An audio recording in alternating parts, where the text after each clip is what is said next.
Hi, my name is Traci Wesley Smith. I'm 49 years old, and today is September 30th, 2015. I, I'm located in Sacramento, California, and my relationship to the interviewee is my mother. Hi, I'm Marie Napper, age 71. Today is September the 30th, 2015. We're located in Sacramento, California at the Bell Coolidge Library. My daughter will be interviewing me today. Mom, when and where were you born? I was born in Louisiana, Benton, Louisiana, on August 15th, 1944. Wow, is that a small town, a big town? Well, people always ask me, Marie, where are you from? And I always say, I'm from the back of the woods of Louisiana, but the town is Benton, and it's a small community. And I was born and raised in the southwest corner of Louisiana, just off the border of Texas. As soon as you leave Texas, you're into my little community. And at the time of my birth, I was born in segregation, and so we had different sections of town. And it was a black community, white community, and the community I lived in, it was called the French quarters of the community. And there was a lot of people that came in after my family, and my grandmother and grandfather, they lived in the old French quarters. And the majority of people that lived there was relatives. My uncle Alfred, he was the one that built most of the houses there. And we lived on East Street in Benton. And we had cousins, we had grandmothers. So I lived with my grandmother and my grandfather and my cousin. My, the two of those guys, they raised me and my cousin Christina May. Her name was Christina May Simpson. Isn't that a good Southern name? Yes. Now, what were your parents' names? My parents' name was Libertier Williams, and my father, Frank Thomas Jr. He was a junior. Came from a family of 6 boys, no sisters. I think that wasn't too cool. But I only had one Leave my aunt. grandpa alone. I had one aunt, and that was on my mother's side, and her name was Rosemary Williams. Had one uncle, Henry Williams, on my mother's side, and he died when I was 9 years old, so didn't really have a long relationship with him. But Auntie was my dear one and only aunt, and when she left this life, I became the matriarch of this part of the family, my mother's side of the family. So, Mom, how was your relationship with my grandmother, which I call mother, and my grandfather, which I call grandpa or little Calhoun? How was your relationship with them? Because I know how mine was with them. I had a lovely relationship with my parents. Like I said before, I stayed with my grandmother and grandfather because my mother and father were young. My mother was 18, my father was 20. And my mother and father broke up when I was about 2. And so my mother got married, and she married your grandpa Paul, Yes. and they left and came to California, and they have a family of 5 children, and out of those children, it was all of us girls were born first. I was born first, then Rena, Betty, then Uncle Jay, Uncle Sherman, and Uncle Larry. And when grandfather died in 1959, that's when I came to California and joined the family because grandmother was taking care of 2 teenage girls, and that was hard economically for her. So that's how I wind up in California with So the you were family. with Grandpa, your, your mother's Family. father? Uh-huh. Okay. Yeah, So and that's who you were living with was, and what were your grandparents' names? my grandparents I was named after my grandmother. She was Beulah Marie Carmier. Grandpa was Junius Andrew Williams. Okay. Uh-huh. And Okay. So they raised you until your grandfather passed. uh-huh. Okay. And the only reason why I came, and I'm glad I did because it afforded me different opportunities. But grandmother was such a influence in my life. So I remember as a child, I, you know how most kids get bored, and you want to do something. You said, "Mom, I'm bored," and she would always say, Where you want to go?" And we didn't even have a ready. We didn't even have a good car to drive, and my bicycle was just really a pitiful thing. And so she would go in there and get these old tattered encyclopedias, and she said, "Look in there. You might want to go to China. You might want to go to Japan. Just find somewhere to go." And so I would read. And after I got older, I always had a thirst for traveling, but I would travel and go different places, but I didn't really know why I had such a thirst. And I had been traveling so long in my head. And so far I have been to all states here in America, but 12.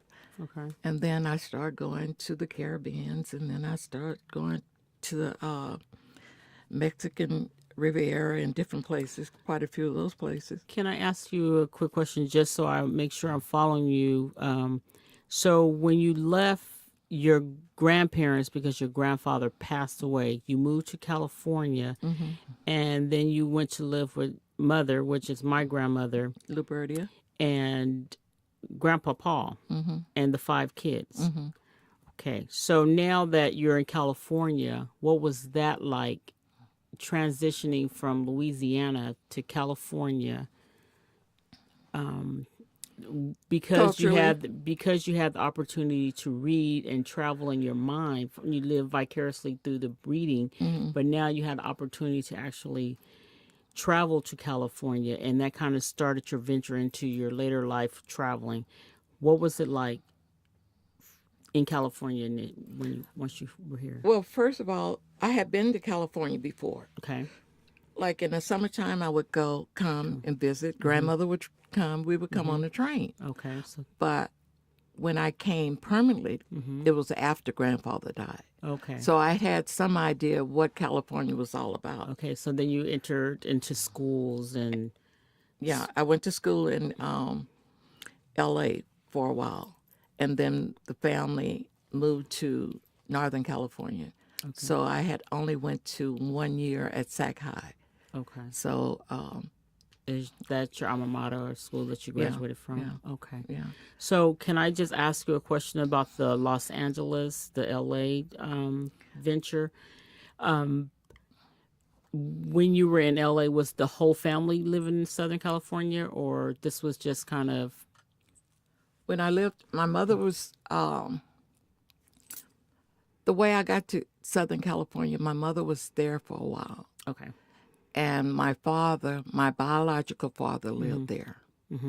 And so I wanted to stay there. And so they found that I could, allowed me to stay with my mother's cousin In and her Southern husband, California. Okay. Rosa and Earl Mosby. Okay. And so I stayed with them for a while. And then my mother got this idea, well, I think she need to come home. She Okay. need to be in Sacramento. So I came to Sacramento reluctantly. Didn't want to come, but I'm glad I met your dad here. Ooh. All so- right. So, Mom, I'm I'm getting excited about this conversation. Really. So, when you were growing up, were you given a nickname? What did they call you? You know, Now, being the oldest of all of your siblings. yeah, well, I did have a funny nickname, and some people that know me real good, meaning from back in the day.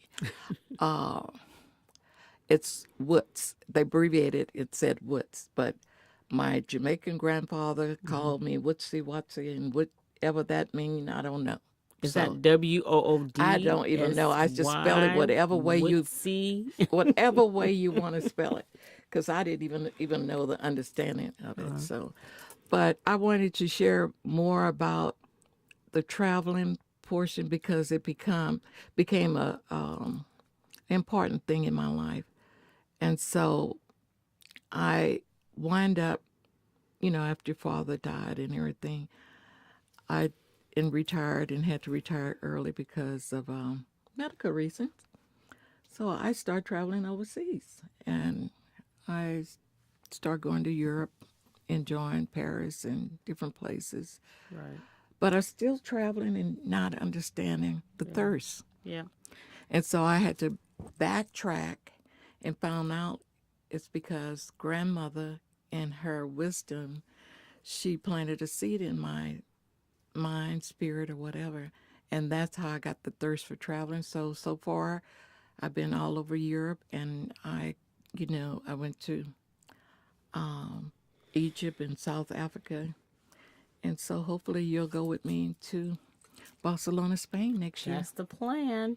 So, Mom, because you're such a traveler, how were you able, because you mentioned about Dad, we hadn't gotten to that part where I wanted to talk to you about how did you meet the infamous Chester Napper.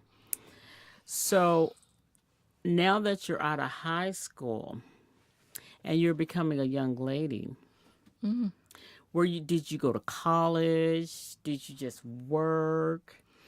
Or you were just free and fancy? Well, I was all of those, free and fancy. But I did go to college, and I met your father as a sophomore in college. And I met him on a New Year's Eve. And he was here on leave from Germany because your grandmother, Jeanette, was very ill, so they allowed him to come to To the state? to the state. And so my roommate Johnny was the one that told me to stick with this guy because I thought he was fine. He was fine, but Fine in looks or just fine? fine all okay over, to hang out total with? fine, total Okay. fine, So, but anyway, we did continue the relationship after he went back. He had to go back, and like I said, Johnny was the one that decided, you know what, I think this guy is nice. Don't kick him to the curb. And so I pursued it, and it was a wonderful marriage. I got 4 wonderful children out of it, you being the first love child of our relationship. But you had to come on my birthday. Why, Tracy? Blessings are blessings. Okay. So since I was your first and I introduced you to motherhood, parenthood, what was the scariest part of knowing that you were actually becoming a mother? Well, I thought I could handle it all the way until the time that I got ready to bring you home. And your father and I didn't know what we were doing. So I asked my mom, your grandmother, Libertia, to come. And she stayed for a while with us so she can help me.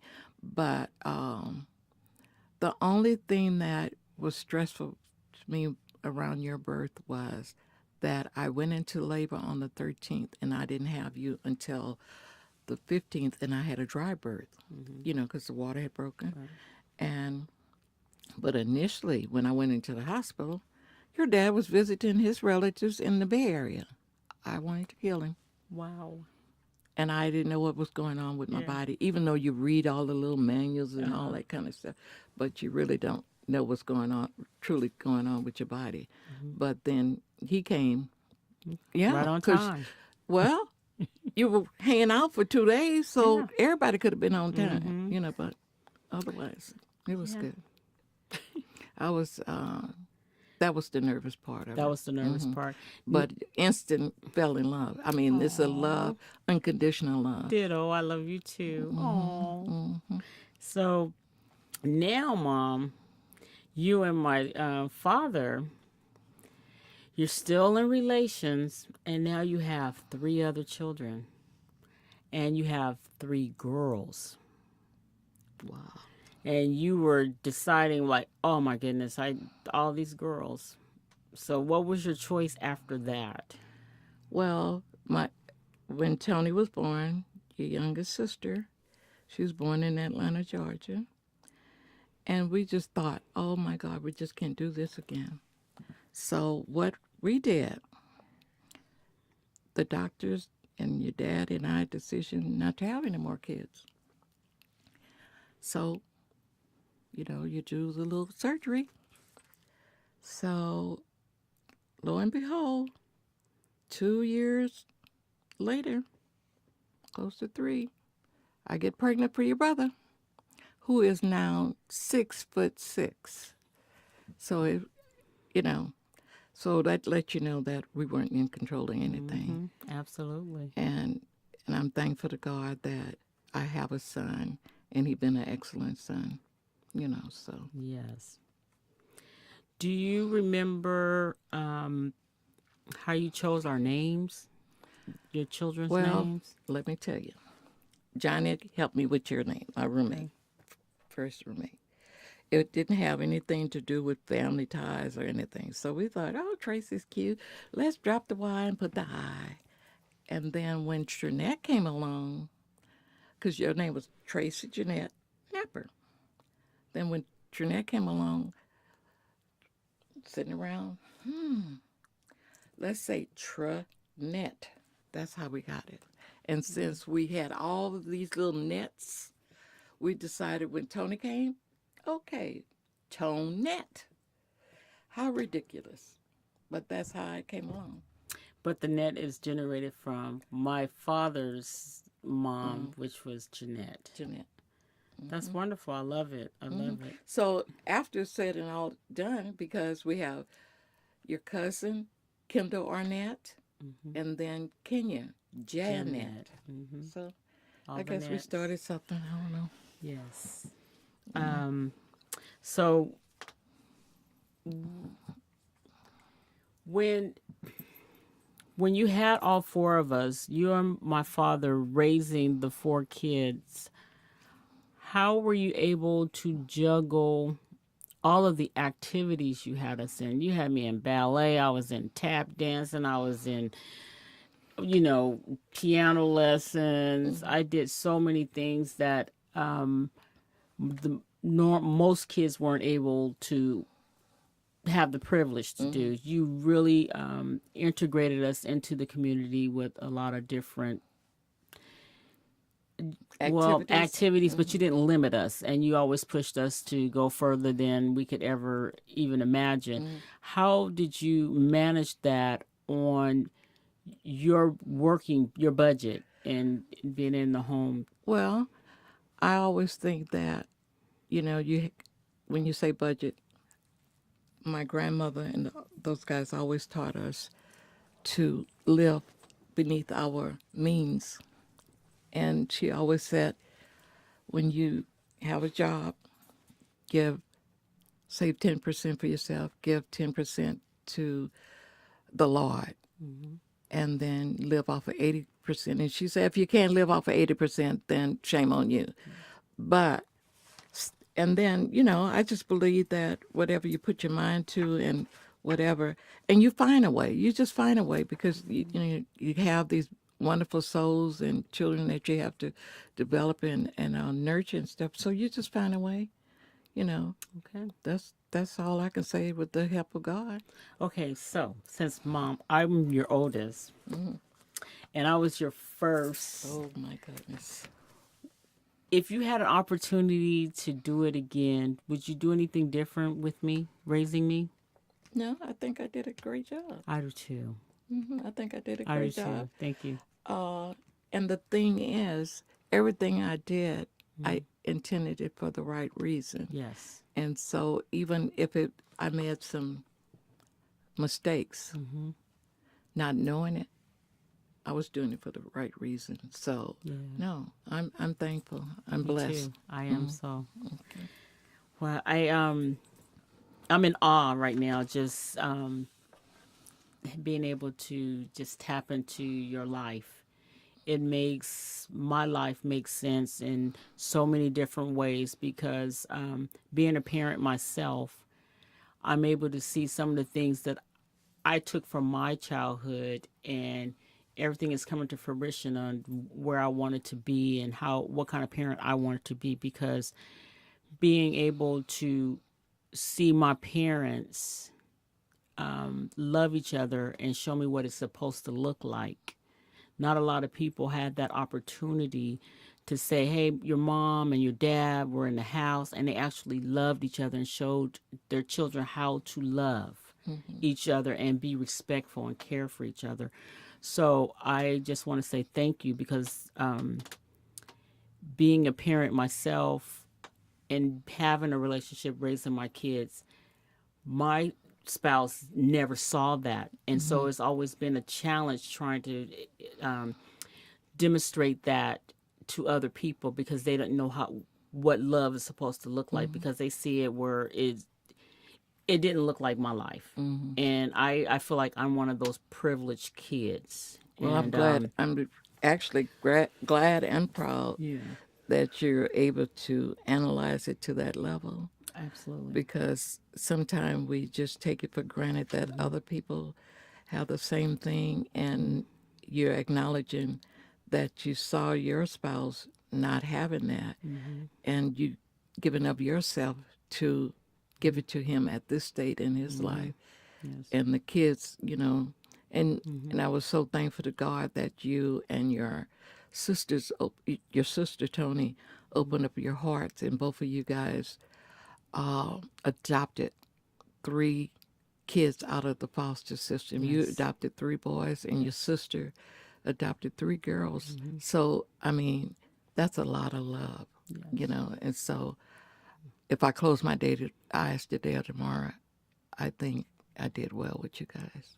I love you. I love you too.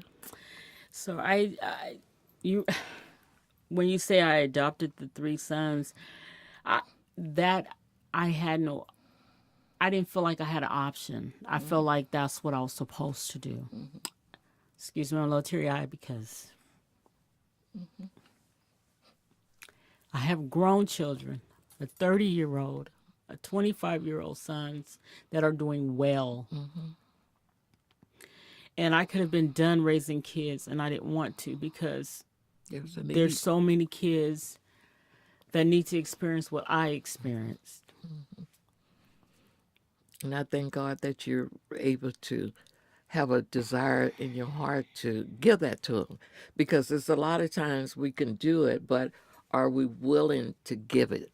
And so you and Tony have her own biological son. She had it later than most of you guys had kids. She was in her 30s, but you guys decided, well, these kids cannot go back into the system. Nobody's coming to get them. And since they in our home, and so even though they were adopted, now I don't even look at them as adopted kids. These are my grandkids. So I was a blessed grandmother to have 6 grandkids in one Yeah. year. Yes. 6 grandkids. 6. I'm telling you. I had triplets, and I really did, because they're all around the same age, 6, 7, and 8. Woo. So, I can't express how much gratitude I have to say that, because a lot of times I may not say it to you on a daily basis, That's okay. but I hope that you can see what you put into me and my siblings, that is to make you happy, and that you're proud of your seeds. And those seeds are still going to grow, because my seeds they're still doing it, because it still comes from the same foundation. And I'm just glad you're able to tell your story you know, uh, your story and what was it like being in that love relationship with my father? Oh, well, I knew that your father really loved me because he was one you can feel when somebody want the best for you, even if they can't get the best for you. And I always believed that we treasured each other, we trust each other, and stuff like that. And so I never felt like I needed to. And he been gone. He been gone, but it will be 20 years January. in January 2016. I have not dated, or I don't know why, but I think because of that type of love that I had, I don't have a desire to go look for it anymore. But if it presents itself, fine, because I think we all are capable of loving at different levels. But you understand what I'm saying? Because Yes. if I hadn't had it, I would be saying, okay, Yeah. ashes to ashes, dust to dust. I'm Yeah. going out of here, Right. and Exactly. You would but then continue searching, looking, but and there's no need for I it because felt like I was treasured, yeah. and stuff, and until he couldn't do it anymore, he brought me coffee to the bedside every morning. I don't Yeah. care where we were. We Yeah. could have been in Maui. We would Yeah. try to find some kind of way Yeah. to get the coffee Yeah. from somewhere and bring Yeah. it. Yeah. Because my Cruise fondest ships yeah everywhere. He would always bring coffee to the my bed. fondest memories of Dad were he was I was the daddy's girl. All Dad treated all his girls as daddy's girls. I don't think we can even tell the difference because we had our own little special relationship with him. But my fondest memories as a young adult and going into having my kids and everything is he called me every morning. My dad called me every morning. Big Mama, how you doing? Good morning. You ready for work? Or you ready for school or whatever it was. Did you need me to do something? And it was that I appreciate that my dad took the opportunity to call and just say hi, I love you, and he was just funny. He was funny. He cooked. Everybody loved his cooking. So I'm But I'm sorry for interrupting that's all you, right. but the funny thing that Dad would do, your two youngest sister and brother, he would still go in the bedroom with the flashlight, checking to see if they were going to die of crib death. I said they are too Oh, old, they're too 16, old. 17. In high school, going to Kennedy High, and he's in the bedroom while I'm checking on my babies. Yep. They're not gonna. It's over. That sounds like And that. the only thing I think he became paranoid about is because when we brought your brother home from the hospital, the little girl across the street had Yeah, passed passed away. away. Yeah. And so, Yep. for some crazy reason, It just stayed on his mind he just he would do it every night. Yep. Made sure that darn flashlight had batteries. Wow. See, and I didn't get to experience that because I was already out the house. Yeah. But he always called me Yeah. every morning. Every day we talked. I mean, we literally talked every day. And then when he was, in the process of passing, we talked every day and we had dates and, stuff like that. So I just, I'm excited about how I lived. So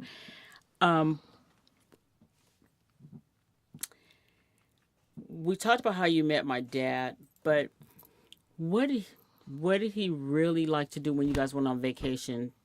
Oh, he was a very romantic person. Unusual, because most men are not such a romantic person. He loved to go to the ocean. We always went to Carmel, Monterey, that type of thing. And he go to wineries, and then he was a picnicker. He loved to go to picnics, do picnics. That's And so romantic. and then I was tired of him buying these darn glasses. Every time we would go to the winery, he would have to buy 4 glasses. I said, baby, we don't need them. Give them to the girls. That type of thing. Yeah. And so, but he liked to do picnics, and he loved the water. And a lot of times when he was just at home, he said, "Babe, I'm going to drive up to Miller's Park," and he just loved to listen to the water. Yeah. And so I know when we were dating, we would go up into Placer because when his mother left out of Oakland and moved to Placer, he and his brothers went to Placer High School, and in a little town called Forest Hill, because I think it was a lumber company, and a lot of people was employed in that area in the lumber mill. Mm-hmm. And so we would go up to Placer and find some rolling hill, and we used to lay on the grass with a blanket and make pictures or stories out the cloud, that kind of stuff. Real good stuff, wholesome stuff. I don't know if people do that anymore. Yeah, I think Everything they do. is automatic and instant. So I don't know Instagram. what the young people do in their dating. We were very simple people. Wow. So, Mom, when I'm just going to touch back a little bit on just your siblings, it sounds like you had a really good imagination and were able to, venture out into the traveling and stuff like that. Did you find that your siblings chose to go in that route and any time in their lives where they wanted to do the traveling and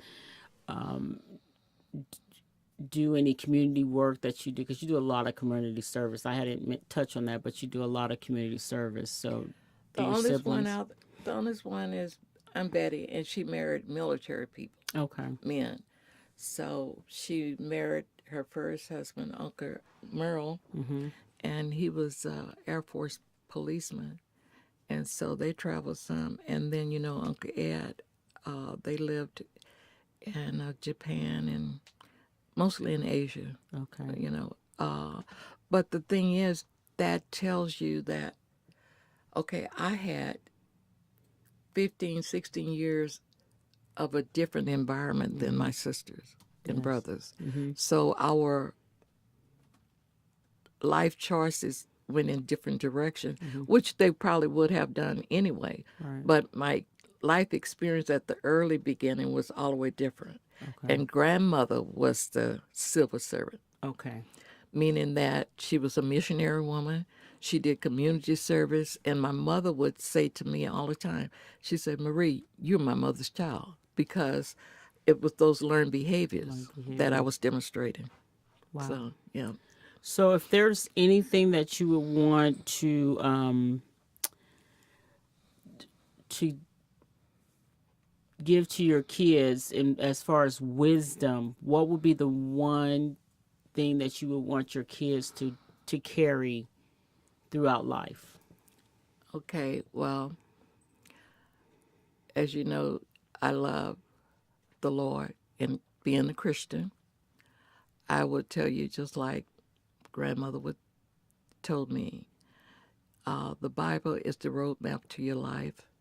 Dirty it up so it can clean you up. All right. And so each one of you, like your son graduated from college, your cousin graduated from college, or your brothers and them getting married. What did I give them? Bible. A Bible. Yeah. And so with your kids, Mm-hmm.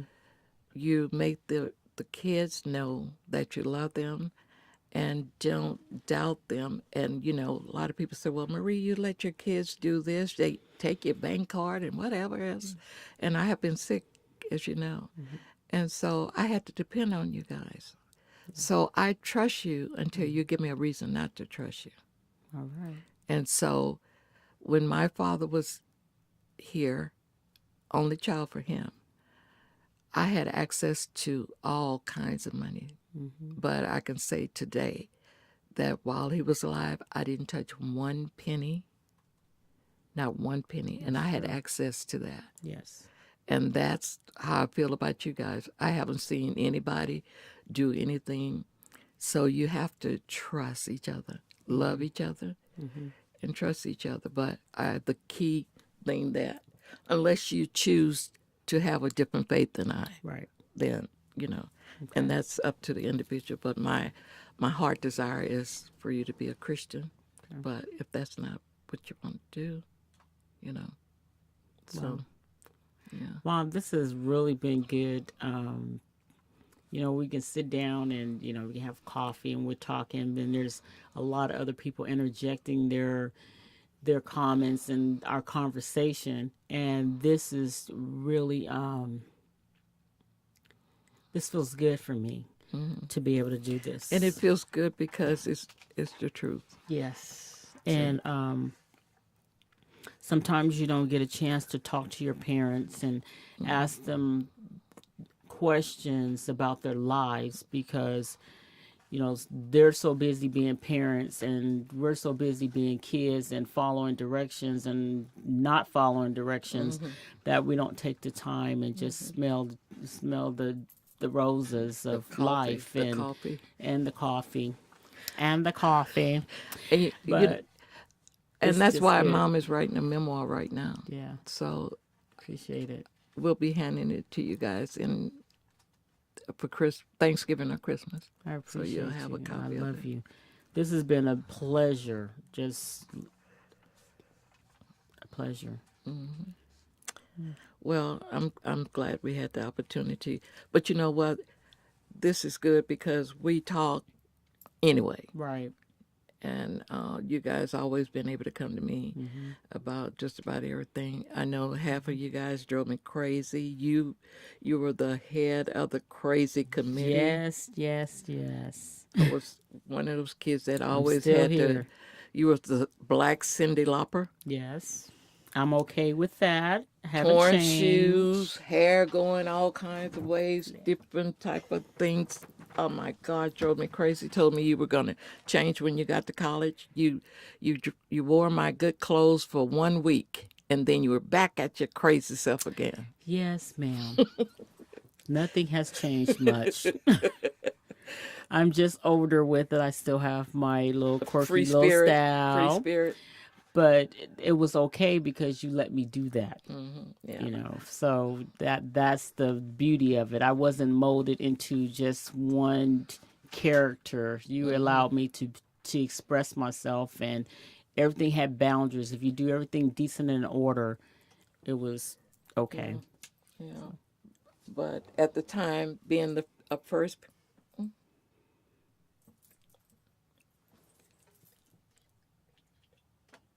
At the time,